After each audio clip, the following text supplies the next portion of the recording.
Bismillahirrahmanirrahim. Assalamualaikum warahmatullahi wabarakatuh. Nama saya Velma Damo, kelas 2A, jurusan Pendidikan Bahasa Arab. Baiklah, di video kali ini saya akan memaparkan materi tentang konsep pendidikan dari tokoh Ki Hajar Dewantara. Pemikiran Ki Hajar Dewantara mengenai pendidikan telah menjadi citra tersendiri bagi sejarah pendidikan di Indonesia. Konsep pendidikannya menampilkan kekhasan kultural Indonesia dan menekankan pentingnya pengolahan potensi-potensi peserta didik secara terintegratif. Ki Hajar Dewantara mungkin tepat dipandang sebagai seorang pendidik yang humanis. Ia berambisi untuk membangun dan memajukan dimensi-dimensi kemanusiaan atau kecerdasan generasi Indonesia. Pendidikan adalah bidang yang dipandangnya tepat dijadikan landasan pembangunan kemanusiaan di Indonesia. Ki Hajar Dewantara lahir pada hari Kamis Legi tanggal 2 Puasa 1818 atau 2 Mei tahun 1889. Ayahnya bernama Kanjeng Pangeran Harjo Surjaningrat, putra Kanjeng Gusti Pangeran Hadipati Harjo Surjo Sasraningrat yang bergelar Sri Paku Alam III. Ki Hajar Dewantara menikah dengan R.A. Sutartinah, putri dari GPH Sasraningrat, adik GPH Surjaningrat atau ayah Ki Hajar.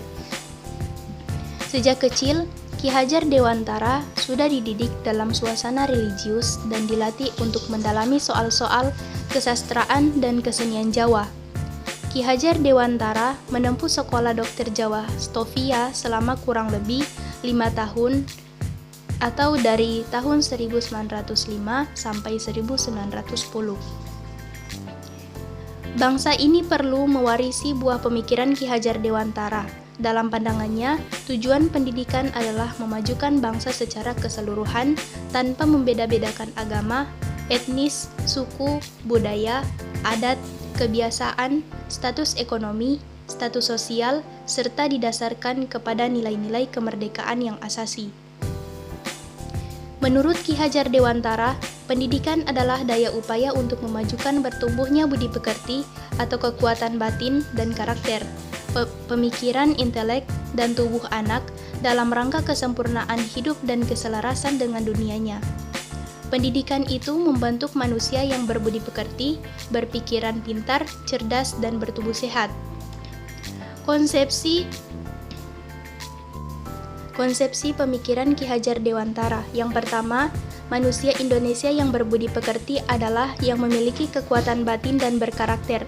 Artinya, pendidikan diarahkan kepada meningkatkan citra manusia di Indonesia menjadi berpendirian teguh untuk berpihak pada nilai-nilai kebenaran.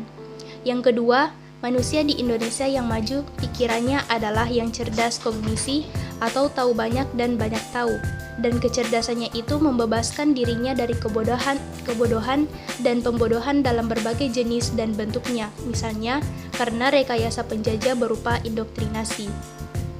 Yang ketiga, manusia di Indonesia yang mengalami kemajuan pada tataran fisik atau tubuh adalah yang tidak semata sehat secara jasmani, tapi lebih-lebih memilih pengetahuan yang benar tentang fungsi-fungsi tubuhnya dan memahami fungsi-fungsi itu untuk memerdekakan dirinya dari segala dorongan ke arah tindakan kejahatan. Dalam konsep penalaran atas konsep pendidikan di Ki Hajar Dewantara, pendidikan adalah upaya pemanusiaan manusia secara manusiawi, secara utuh, dan penuh ke arah kemerdekaan lahiriah dan batiniah. Maka, pendidikan harus bersentuhan dengan upaya-upaya berupa pengajaran dan pendidikan. Citra manusiawi dalam konteks dan perspektif pendidikan Ki Hajar Dewantara adalah kedewasaan, kearifan, dan kesehatan secara jasmani dan rohani. Baiklah, itulah konsep pendidikan dari tokoh Ki Hajar Dewantara. Lebih dan kurangnya saya mohon maaf. Wassalamualaikum warahmatullahi wabarakatuh.